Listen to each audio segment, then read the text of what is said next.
리더십 포지션에 있는 사람은 반드시 헬무트 폰 몰트케를 이해해야 됩니다. 예전 강의에서도 했었으니까 그걸 잘 보시기 바랍니다. 전략 사상의 핵심을 제가 요약했어요. 이 사람의 전략 사상을. 계획은 적군을 만나면 살아남지 못해요. 이게 굉장히 중요합니다. 근데 계획을 세워가지고 그것을 끊임없이 훈련시킵니다. 기술적인 모든 가능성을 끊임없이 그 부하들과 토론합니다. 그래서 머릿속에 다 그림을 어떤 상황에 오더라도 다 그것을 커버할 수 있는 그림을 그려놓습니다. 그게 계획이죠. 그 계획을 세워서 현장에 도착해도 적군을 만나면 그 계획이 다 무용지물이 된다는 거예요. 그런데도 계획을 계속 훈련하는 겁니다. 오동훈이 이 강의를 좀 들었으면 좋겠어요. 그리고 장관들이 이 최상목이 이놈이 이 강의를 들었으면 좋겠어요. 그리고 모든 직원들에게 전쟁의 목적을 공유합니다. 이 목적이 뭐다? 윤석열이 체포되는 거 아니야? 윤석열을 체포하면 되는 거잖아. 체포하려면 어떻게 해야 되는지 시뮬레이션을 계속 해보는 거야. 거기 나가는 현장 나가는 직원들과 검사도 있겠지, 거기 수사관도 있겠지, 또 경찰도 지원을 받아야지. 그러니까 그 사람들하고 시뮬레이션을 계속 해보는 거야. 이걸 놓고. 영화도 안 봐, 영화? 큰 에다가 지도 놓고 계속 거기서 그 서로 토론하잖아. 그거를 계속 하는 거야. 그럼 머릿속에 기억되지, 그 상황이. 그럼, 요렇게 할 때 쓸 땐 요렇게 하고, 요렇게 할 땐 요렇게 하고. 그렇게 하는 거야. 기업 경영도 똑같아, 이게. 전투시 지휘관에게 포괄적인 자율성을 보장한다. 요게 abstract tactic이라는 거예요. 위임형 전술 또는 임무형 전술이라고 말하는 바로 abstract tactic이야. 이게 몰트케로부터 나왔어요.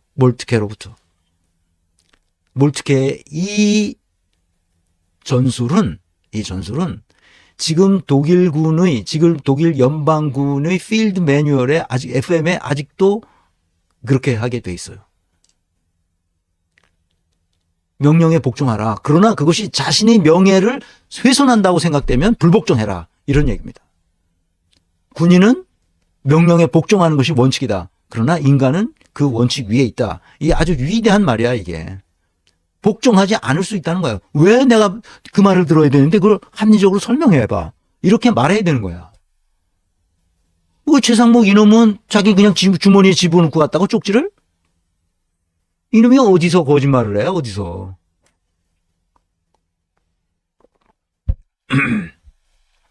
다 밝혀지잖아. 뉴탐사 봐. 다 밝혀졌어.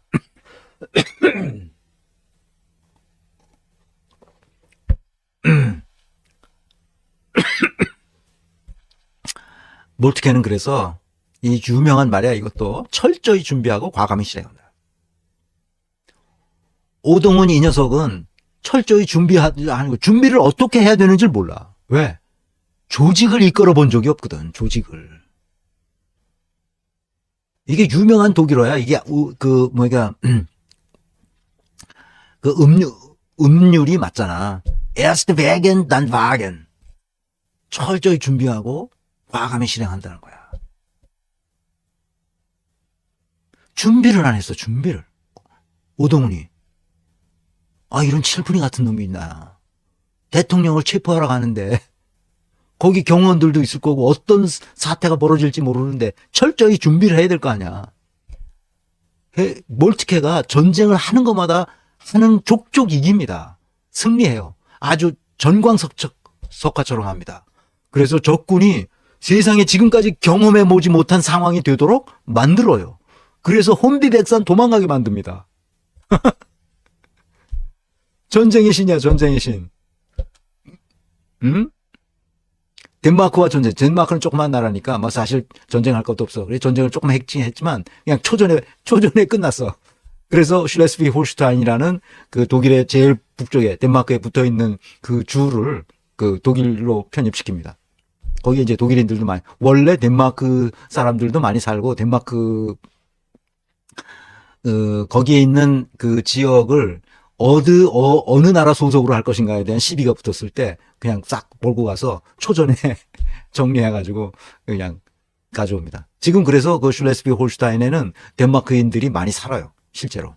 그래서 거기는 독일 국적을 가지고 있으면 덴마크 혈통이야. 그래서 거기에는 덴마크인들만 모여서 주 의회에다가 파견하는 별도 당이 있어요. 그럴 정도로 슐레스비 홀슈타인은 덴마크하고 가깝습니다. 그런데 독일 땅이죠, 물론. 자, 그 다음에 오스트리아와 전쟁을 합니다. 오스트리아도 이게 오스트리아 제국 아니야? 거기 옛날에 왕년에다 합스부르크 왕가 그 했던 나라 아니야? 근데 오스트리아와 전쟁을 해가지고 초전에 박살을 냅니다. 왜냐하면 잘 준비했거든. 그 오스트리아도 전통에 있는 역사가 있는 그 사람들이기 때문에 그렇게 쉽게 무너지지 않을 사람인데 그 몰트케가 지휘하는 근데 처음에는 좀 이 프로이센 군대도 좀 힘들었어요. 그런데 중반을 넘어서서 그 몰트케 작전이 다 통용이 돼서 결국은 승리하고 그 무슨 땅인가? 그 무슨 땅 그것을 가져왔죠. 그래서 그러니까 오스트리아 군대가 지금까지 전쟁에서 경험해보지 못한 그러니까 압도적인 물량과 속도로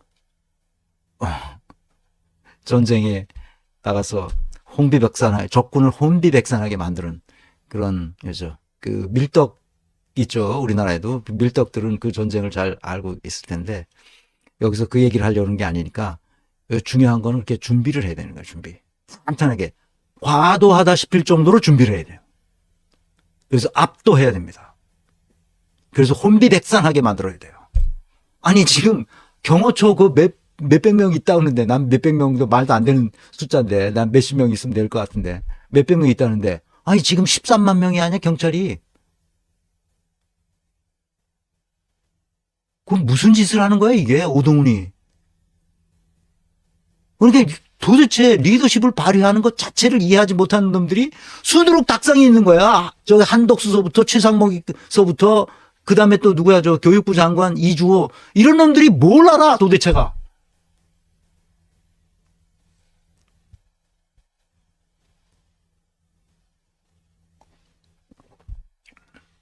압도하는 경찰력으로 그걸 왜 못합니까 그거를. 장비가 없어 사람이 없어 뭐가 없어 도대체가. 이런 칠푼이 같은 놈을 고위공직에 앉힌 게 문제예요. 압스트랙트 탁틱은 뭐냐 그래서 임무형 전술, 임무형 지휘, 임무를 통한 지휘 이렇게 말해요. 압스트랙트라는 것은 임무를 내가 받았다는 거지. 그것을 전술적으로 내가 알아서 책임지고 한다 그 말이야. 그러니까 위에서 명령에 따라서 움직이는 게 아니라 그 현장에 맞도록 내가 알아서 나는 다 훈련이 돼 있고 내가 머릿속에 다 있고 내가 어떻게 해야 되겠다는 것을 어떤 상황이 벌어졌을 때 어떻게 하고 어떻게 할 땐 어떻게 하고 이것을 다 미리 준비해 가지고 현장에 가서 그 현장 그 전투 지휘관이 공수처장은 사무실에 있어도 돼. 현장 지휘관이 알아서 거기서 그 체포할 놈들 다 체포하고 다 끌어내서 뭐 어떻게 하는 거야 다. 그 버스 호송버스에 다 태워가지고 다 후송시키고 거기 저기 그 경호원들 그 저항하면 다 후송시키고 아니 그 경찰력이 얼마나 그걸 난 이런 나 이런 등신 같은 놈은 나 생전 처음 봐. 대한민국의 공수처장이라는 놈이 어떻게 그렇게 무능하냐고. 내가 더 얘기 안 하겠다 내가. 그러니까 그런 놈을 뭐라 그러냐 빌어먹을 놈이라는 거야. 어디 가서 써먹을 데가 없는 인간이야. 그러니까 그래서 과거의 그 상황을 조사해 보면 진짜 어떻게 그 과거가 그렇다는 걸 뻔히 알면서 거기다 왜 임명을 하냐고. 자, 그럼 오동훈이가 왜 저렇게 멍청한가 왜 칠푼인가 하는 걸 이해해야 돼요. 내가 가르치려는 건 이거야. 저 사람이 칠푼인지 아닌지는 과거를 조사하면 다 나와. 자기 아내를 운전기사로 해서 5년 동안 2억 챙기고 뭐 300만 원을 줬는데 자기가 판사를 하는데 자기가 자영업 한다고 그 쓰고 아이고야. 그런 어떻게 말로 할 수가 없어 말로. 그런 걸 거짓말해 가지고 에이 빌어먹을 놈. 왜 얘가 그렇게 멍청하냐? 아니 사법고시 보고 그랬으니까 머리가 좋을 거라고 생각하는데 머리 좋은 거하고 그게 똑똑한 거하고는 아무 상관이 없어요. 한덕수 봐. 머리 좋잖아. 서울대 경제학과 나와서 하버드에서 박사학위를 받아가지고 와서 그거 하는 걸 지금까지 이 평생 벌어먹고 사는 거야. 근데 아무것도 할 수 있는 게 없어. 할 줄 아는 게 없어. 누구야? 이낙연 봐. 똑같잖아. 서울 법대 나왔다는 거하고 기자 하다가 무슨 리더십을 발휘하는 게 있어. 아무것도 할 줄 모르는 등신이잖아.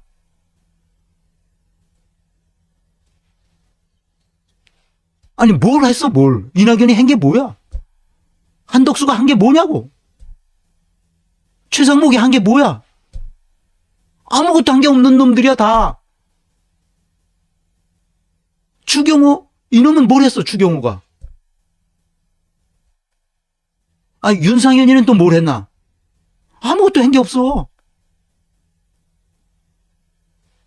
그냥 주둥아리만 살아있는 거야 주둥아리만. 한동훈이는 뭘 했어. 한동훈이 한 게 아무것도 없는 놈이야. 오히려 다 망쳤지 나라를. 그러니까 분석적 사고와 개념적 사고 이것이 모든 학문의 출발이고 이 문명의 출발이야. 분석적 사고가 없이는 어떤 것도 못해. 그래서 학교에 가면 항상 뭘 분석해서 쓰라고 그래. 그래서 분석적인 것을 가르쳐. 그러니까 이 머리가 좀 있는 애들은 그걸 어떻게 하냐. 다 외워. 다 공부해서 시험 쳐. 시험 성적은 좋아. 기본적으로 시험 성적이 좋은 머리지. 그러나 그런 시험 성적이 좋은 머리는 밖에 나오면 다 꽝인 거야. 그래서 여기서 분석적 사고와 개념적 사고가 뭔지 이해하고 이 두 개, 이것은 타고나는 거야.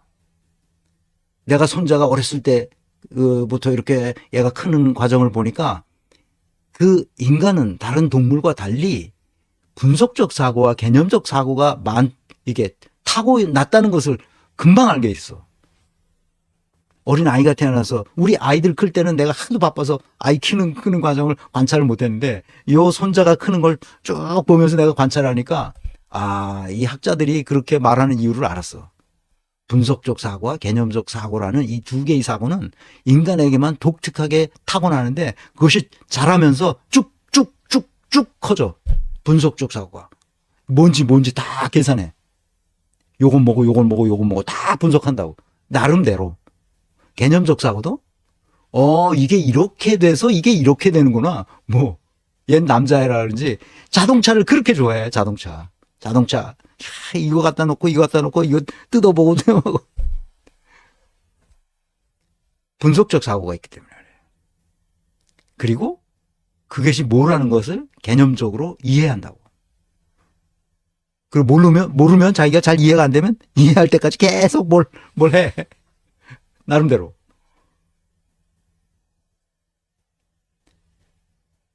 학교에서 공부를 잘해서 성적이 좋았다는 것은 사회에 나오면 무용지물이 됩니다. 몰트케 장군이 말했듯이 우리가 지금 계획을 세우고 뭐 종이에다 써가지고 어떻게 하고 근데 실제로 적군을 만나면 무용지물이 된다는 거야. 다 날아간다는 거야. 학교에서 배운 성적이 학교 밖에 나와서 일상 우리의 삶에 적용되는 것은 전혀 다른 문제야. 전혀 다른 차원의 문제야. 그러니까 학교 성적이 좋다고 해서 얘가 실제로 자기 직무에 들어가서 일을 잘하게 되리라는 것은 예측할 수가 없어. 학교 성적 가지고는. 그래서 어떻게 하냐. 끊임없이 실습을 시키는 거야. 독일 대학이 하는 일이야. 계속 실습을 하게. 훈련이지. 그걸 의붕이라고 하는데 의붕을 시켜줘. 그걸 해봐. 학교에서 교수가 가르치는 이론이 이런 건데 실제로 그런지 가서 해봐. 해봐. 해보지 않으면 몰라. 내가 우리 중앙인사위원회 정책자문관을 했다 그러잖아. 거기 행정학 교수인데 인사조직론 뭐 대통령학 뭐 이렇게 하시는 분이야. 그분 돌아가셨는데 내가 그분 얘기를 가끔 하는데 아니 직무가 뭔지 몰라. 그러니까 대화가 안 되는 거야 나하고. 직무가 뭔지 몰라. 근데 인사평가 할 줄도 몰라. 어떻게 하는지도 몰라. 그러니까 나하고 대화가 안 되지. 그렇다고 내가 일일이 그분한테 가르쳐 줄 수도 없고. 그래서 사무관들, 과장들 이런 애들 가르친 거지. 그러니까.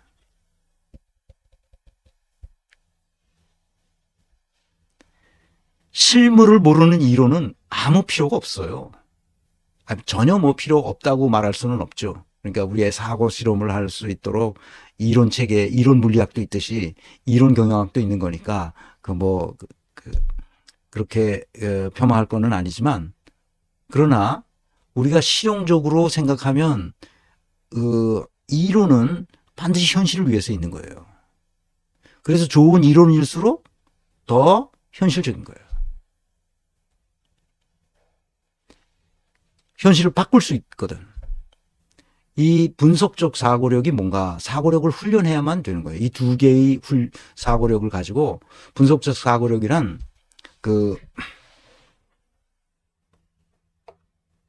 나중에 내 워크숍에 오면 이런 책받침을 하나 받아요. 여기에 저기 영양사전이에요. 영양사전에 보면 이렇게 정의되어 있어요. 어떤 상황이나 사건, 문제 등을 세분하여 이해하거나 상황이나 사건, 문제 등이 함축하고 있는 의미를 단계적 인과론적으로 이해하고 더 나아가서 대안을 제시하는 성향. 그러니까 오동우는 분석적 사고력 자체가 없어요. 그러니까 뭐 사법시험을 봐가지고 판사를 했으니까 시험은 잘 보겠지. 그런데 실제로 사고력은 분석적 사고력 자체가 낮은 수준이야. 그러니까 사법고시를 100날 붙어봐야 100번을 붙어봐야 소용이 없는 거야. 학교에서 공부를 잘했다는 것이 그 사람이 유능함을 드러내지 못한다는 뜻이야. 내가 계속 얘기하지만. 개념적 사고력은 분석해서 나온 여러 가지 정보를 종합해서 전체 상황을 이해한 후에 일정한 패턴이나 핵심적 문제를 찾아내는 사고력이야. 그러니까 이 두 가지 사고력이 제대로 박히면 금방 훈련할 수가 있어요. 어떻게? 프로그램적 사고는 단순하니까 이거는 뭐 훈련할 필요도 없는 거죠. 플랫폼적 사고는 평면적 사고니까 이것도 그렇게 어렵지 않아요. 시스템적 사고는 3차원적인 사고잖아요. 입체적 사고고 맥락적 사고예요. 내가 예전 고전들은 그 텍스트를 반드시 컨텍스트를 이해해야만 텍스트를 이해할 수 있다. 이렇게 얘기했을 때 그 맥락적 사고라는 게 그거예요. 그러니까 오동훈의 가장 큰 문제는 시스템적으로 사고할 능력 자체가 없다는 거예요. 왜? 분석적 사고와 개념적 사고가 밑받침돼 있을 때 시스템적으로 사고할 수 있거든. 그러니까 분석적으로도 사고할 수 없고 개념적으로도 사고할 수 없으니까 시스템적으로 사고할 수 없어요. 입체적으로 사고할 수 없다고.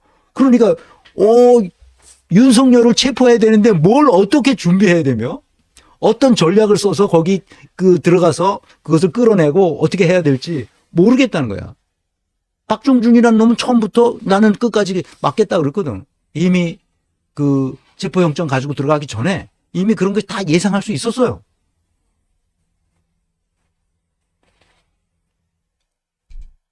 국회에 나와서 말하는 걸 봐도 얘는 정신머리가 없는 애야. 그래서 검토보살이라 그러잖아. 검토보살. 검토해보고 있습니다. 아니 난 그렇게 세상에 국민을 답답하게 하는 고위 공직자는 난 처음 봤어. 검토해보겠습니다. 생각해보겠습니다. 유념하겠습니다. 근데 아무것도 안 해. 실제로는. 아유, 참나. 어처구니 없었죠. 그 시스템적 사고를 한 다음에 그 다음에는 조직론적으로 사고할 수 있어야 돼. 그건 전략적 사고, 융합적 사고죠. 전체를 다 커버해가지고 이걸 어떻게 구조와 시스템과 프로세스를 만들어야 우리가 승리할 수 있느냐. 이걸 내가 기업에 가서 가르치는 것도 이거예요. 그래야 이 단호 경영 플랫폼을 통해서 생산성과 창의성을 높일 수 있다는 거예요. 그래서 핵심은 뭐냐? 리더십을 가지고 리더십 포지션에 있는 사람은 비전을 분명하게 해줘야 돼요. 목적, 목표 이것을 분명하게 해줘야 돼요. 그러기 위해서 우리는 어떤 전략을 쓴다는 것을 명확히 해줘야 돼요. 그걸 위해서 우리는 어떤 조직을 어떻게 운영할 것이라는 것을 명확히 해줘야 돼요. 이 세 가지가 꼭 필요해요. 리더십 포지션에 있는 사람은. 그것은 가정을 이끄는 가장도 마찬가지고 기업을 이끄는 대표이사도 마찬가지고 국가를 이끄는 고위 공직자도 똑같습니다. 시민단체를 이끄는 사람도 똑같아요. 내가 건민내를 만들어서 그걸 해야 되겠다. 건민내의 목표가 아주 확실한 거야. 뭐라고 비전을 지었어요? 비전이 건민내의 비전이 뭐야? 이 썩은 정치판을 바꾸겠다는 거야. 어떻게 바꾸느냐? 전략이 있어요. 하나하나 우리가 더 배워가지고 이 정치인 한 사람 한 사람의 역량을 진단해서 이 사람이 쓸만한 사람인지 몹쓸 놈인지를 구별해서 몹쓸 놈은 조직적으로 떨구도록 공직에 나올 수 없도록 그렇게 만들겠다는 거야. 그래야 이 국가가 동아시아에서 스위스를 능가하는 부강한 국가가 될 수 있다. 그렇지 않고는 정치판을 바꾸지 않고는 안 된다. 이걸 생각한 거예요. 이걸 생각. 그래서 명확하게 견민내의 목표가 목적이 비전이 주어진 거예요. 그럼 전략은 뭐냐? 역량을 진단하는 법을 배우자. 그리고 조직을 어떻게 설계해야만 가장 좋은지 배우자. 그 수단은 뭐냐? 암호화폐라는 거야. 그 수단이 아주 좋은 수단이잖아. 신문물이고. 암호화폐를 발행해서 우리가 같이 다 공유하자.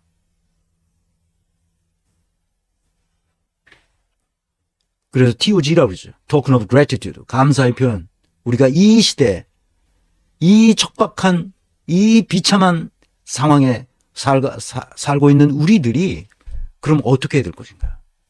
다른 거 없어. 그냥 이 TOG 토큰을 발행하면 돼. 발행해서 그것을 가보로 후손들에게 전달해 줄 수 있는 이 상징이잖아. 얼마나 국가적으로 위대한 상징이겠어. 얼마나 역사적으로 위대한 상징이겠어. 새로운 신문물이 나타났기 때문에 정치적 가치, 사회적 가치, 경제적 가치를 만들어낼 수 있도록 우리 시민 사회가 만들어가는 길은 그거밖에 없다. 내가 할 수 있는 것은. 다른 사람은 또 다르게 하면 되고. 그래서 한 14,000명 정도 되면 회원이 그 정도 되면 창립총회를 해서 그동안에 이제 8기인 정도 돼서 한 14,000명이 이 네트워크를 만들어 가지고 전국을 이 유권자들이 이 개념을 그러니까 이 단호 경영 체제와 단호 경영 체제를 할 때는 반드시 뭐가 있어야 되냐? 여러분 아다시피 역량 진단을 할 수 있어야 돼요. 그래야만 단호 경영 체제가 그 굳건해진단 말이에요. 그러니까 앞으로 우리 정치인들을 단호 경영 체제에 맞는 인사들만 거기에 정치판에 들어갈 수 있도록 하고 이게 지금 국힘당 애들을 내가 다 그 낙선시켜야 된다고 하는 얘기는 얘네들은 자기 이익을 위해서 하는 애들이지 국가와 민족과 우리 사회를 위해서 하려는 생각이 추구도 없는 놈들이란 말이야. 그러니까 얘네들은 다 떨구고 새로운 젊은이들이 밤새워서 가서 이 그 뭡니까 키세스 이거 쓰고 그 고생했던 그리고 사회를 생각하는 이 젊은 이들을 우리가 발굴해서 정치판에 내보내서 젊은 정치가 일어나도록 그렇게 해야 됩니다. 나는 멀리 봐요. 30년을 봅니다. 내가 올해 70인데 올해 만으로 70이 됐잖아. 55년생이니까 지금 2025년이 됐으니까 만으로 70 됐는데 난 그런 거에 생각 없이 우리 애들이 아유, 칠순잔치 뭐도 쓸데없는 소리 하지 마라. 나는 매일이 똑같은 날이고 뭐 특별히 명절이라고 해서 특별히 뭐 하지도 않고 생일도 챙기지 않는 사람이다. 그러니까 그 뭐 칠순 이런 쓸데없는 소리 하지 말고 그 너희들은 너희들 삶을 살아라. 이러는 거지. 그래서 내가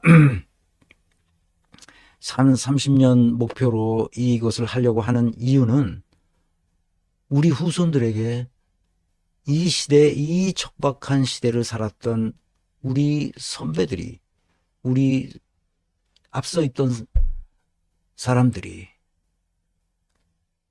이 시대에 무슨 일을 위해서 노력했는지를 보여주고 그들이 우리의 뜻을 따라서 부강한 국가가 될 수 있도록 이 세계에 우뚝 선 국가가 될 수 있도록 그렇게 만들어 가자. 이거죠. 그거밖에 없어요. 그게 비전인 거예요. 그리고 내가 경영학을 전공한 사람이니까 전략과 조직과 역량, 인사 이건 내 분야란 말이에요. 그러니까 이것만 하면 돼요. 그럼 여러분은 각자 다 자기 그 능력, 자기 그 뭡니까 성향, 취향에 맞도록 자기 전공에 맞도록 잘 하면 돼요. 나는 이 시스템을 잘 구축만 하면 잘 돌아가게 돼 있습니다. 그래서 비전, 전략, 조직이 이 플라이 필이 돌아갈 수 있도록 리더십을 발휘해 주면 되는 거예요. 초기에는 내가 하겠지만 나중에 내가 이제 힘 떨어지고 그러면 계속할 수 없잖아요. 그러니까 이제 제자들이 맡아서 그것을 해 나갈 수 있도록 이 정신을 잊지 않도록 그래서 기록으로 이렇게 계속 남겨두는 겁니다. 내가. 그래서 다시 그 헷갈릴 때는 다시 돌아다 보고 그 사도 바울이 여러 교회에 자기가 개척한 교회 또 개척하지 않았던 교회에도 전부 편지를 보내서 했잖아요. 그때는 뭐 유튜브가 있었어? 뭐가 있었어? 그것처럼 그래서 그게 기록이 남아서 지금 성서가 된 거 아니에요? 신약 성서가 됐잖아요. 그 지금 유튜브처럼 이게 있으니까 언제라도 내가 건민내를 시작할 때 어떻게 시작했으며 어떤 목적으로 했는지 그 목적, 비전, 방향에 일탈하지 않도록 거기서 탈선하지 않도록 이것을 계속 강조하는 겁니다.